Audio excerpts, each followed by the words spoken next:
जय हिंद दोस्तों, मैं भूपेन नामदेव। कैसे हो आप लोग? आशा करता हूँ आप लोग अच्छे होंगे।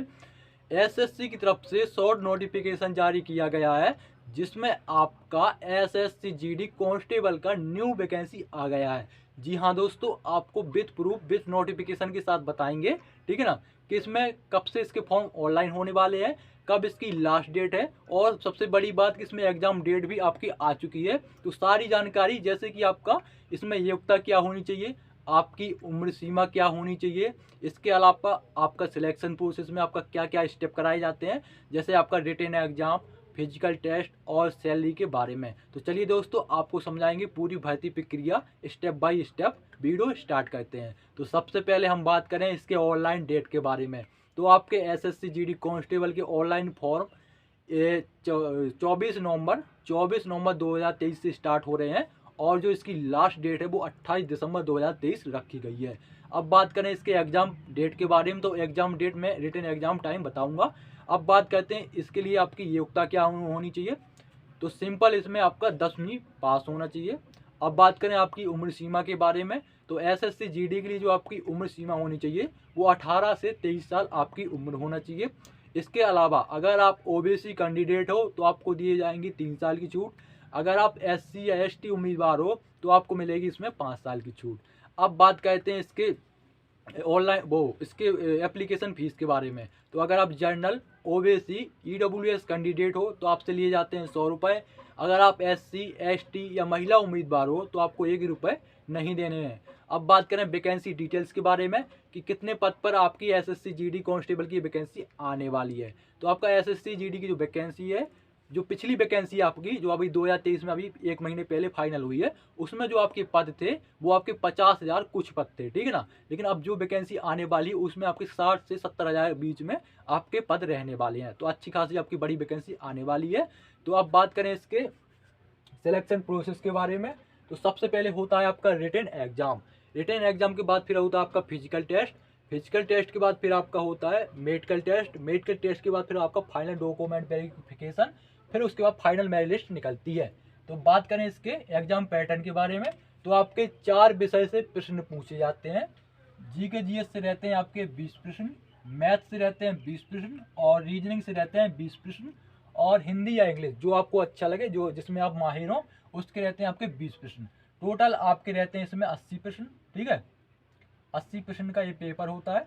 आपका जो आपका एक प्रश्न होता है वो आपका 2 अंक का होता है, मतलब 8 वाट 16 160 अंक का आपका ये पेपर होगा। 160 अंक से आपकी फाइनल मेरिट लिस्ट बनेगी, ठीक है। और इस पेपर को सॉल्व करने के लिए जो आपको टाइम मिलेगा वो 1 घंटे का टाइम दिया जाएगा। माइनस मार्किंग इसमें होती है। माइनस मार्किंग आपकी 0.50 की होगी, मतलब अगर आप कोई 2 प्रश्न गलत करोगे तो आपका 1 अंक काट लिया जाएगा। आपका पेपर यह ऑनलाइन होता है। अब बात करें फिजिकल टेस्ट के बारे में, तो फिजिकल टेस्ट में ज़्यादा कुछ नहीं होता है। पुरुष उम्मीदवार के लिए इसकी हाइट होना चाहिए 170 सेंटीमीटर। अगर कोई पुरुष एसटी कैटेगरी में आता है तो उसकी हाइट होना चाहिए 162.5 सेंटीमीटर।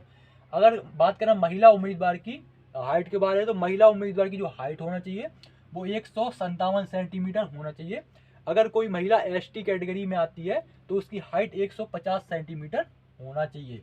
अब बात करें चेस्ट के बारे में, तो आपका जो चेस्ट होना चाहिए नॉर्मल वो होना चाहिए 80 सेंटीमीटर, ऐसे नॉर्मल किया जाता है, और 5 सेंटीमीटर ऐसे ऐसे फुलाना है। तो आपका 80 से 85 सेंटीमीटर आपका चेस्ट होना चाहिए, 5 सेंटीमीटर आपका चेस्ट का फुलाव आना चाहिए, ठीक है। अब बात करें रनिंग के बारे में, कि आपका दौड़ कितनी कराई जाएगी और टाइम कितना मिलेगा। तो इसमें जो आपकी दौड़ कराई जाती है पुरुष उम्मीदवार की, वो 5 किलोमीटर की दौड़ कराई जाती है, और इसके लिए जो आपको टाइम दिया जाता है वो 24 मिनट का टाइम दिया जाता है। तो जो आपको टाइम मिलने वाला है वो अच्छा टाइम है, ठीक है ना। आप स्टेप बाय स्टेप दौड़ोगे ना तो आराम से 5 किलोमीटर की रनिंग निकाल लोगे। तो ज़्यादा फोकस दौड़ पे नहीं करना है, ज़्यादा फोकस करना है रिटन एग्जाम पर, क्योंकि आपका सिलेक्शन ही रिटन एग्जाम से होना है। दौड़ के लिए तो टाइम मिल जाएगा, दौड़ तो आसानी से निकल जाएगी, 2-3 महीने का टाइम मिल जाएगा, लेकिन रिटन एग्जाम पर ज़्यादा फोकस करना है। अब बात करें रनिंग इसके महिला उम्मीदवार की रनिंग के बारे में, तो महिला उम्मीदवार की रनिंग होगी वो 1600 मीटर की होगी, और उनको जो टाइम दिया जाएगा वो 8 मिनट 30 सेकंड का टाइम दिया जाएगा। अब बात करें आपके एग्जाम डेट के बारे में, तो आपके एसएससी जीडी कांस्टेबल 2023 वैकेंसी के एग्जाम आपके फरवरी मार्च 2024 में होंगे। मतलब फरवरी किसी भी दिन से आपके एग्जाम स्टार्ट हो जाएंगे और मार्च 2024 तक चलेंगे। तो ये है आपकी एग्जाम डेट। इसके अलावा किसी कैंडिडेट को कुछ डाउट हो, ठीक है ना, किसी को नहीं पता, कोई अपडेट नहीं रहता है, अगर किसी को नहीं पता, उसे लग रहा है ये झूठ है, तो आप कमेंट बॉक्स में कमेंट कर सकते हैं, ठीक है ना, मैं आपको नोटिफिकेशन दिखा दूंगा, ठीक है। अब बात करें सैलरी के बारे में, तो इसमें जो सैलरी मिलती है वो मिलती है आपकी बेसिक पे 21,700 रुपये, प्लस में आपका TA DA HR है और बहुत सारे अलाउंसेस दिए जाते हैं। उन सभी अलाउंसेस मिला के जो आपकी सैलरी बनती है वो बनती है आपकी 30 से 35,000 के बीच में। इतनी सैलरी बनती है, 32,000 कुछ या 32,000 या 35,000 बनती है। इसके अलावा अगर आप कमांडो ज्वाइन करना चाहते हैं तो SSC GD में आपका विभिन्न पुलिस फोर्स में आपका वैकेंसी निकलता है, जैसे आपका BSF, CISF आपका CRPF, SSB असम राइफल है और आपका ITBP। अगर इसके अलावा आपका SSF भी होता है, ठीक है ना, SSF और NCB भी होता है। अगर आप कमांडो बनना चाहते हैं तो CRPF का होता है कोबरा कमांडो और BSF का क्रोकोडाइल कमांडो और आपका ITBP का कमांडो होता है लेकिन उसका नाम नहीं पता, और आपका होता है CISF का निंजा कमांडो और असम राइफल का होता है घाटा कमांडो, ठीक है। तो आपका जब ट्रेनिंग होगा, ट्रेनिंग के लास्ट में आपसे पूछा जाएगा आप कमांडो बनना चाहते हैं, तो आप अगर बनना चाहते होंगे तो आप हाँ बोल दीजिएगा। तो आपका 3 महीने का ट्रेनिंग होगा। 3 महीने की ट्रेनिंग के बाद में फिर आपका कमांडो कोर्स, 3 महीने का कमांडो कोर्स हो जाएगा, उसके बाद आप ज्वाइनिंग मिल जाएगी। और कमांडो अगर आप बन जाते हो तो उसकी सैलरी अलग से मिलती है, उसकी सैलरी होती है 19,000 कुछ रुपए।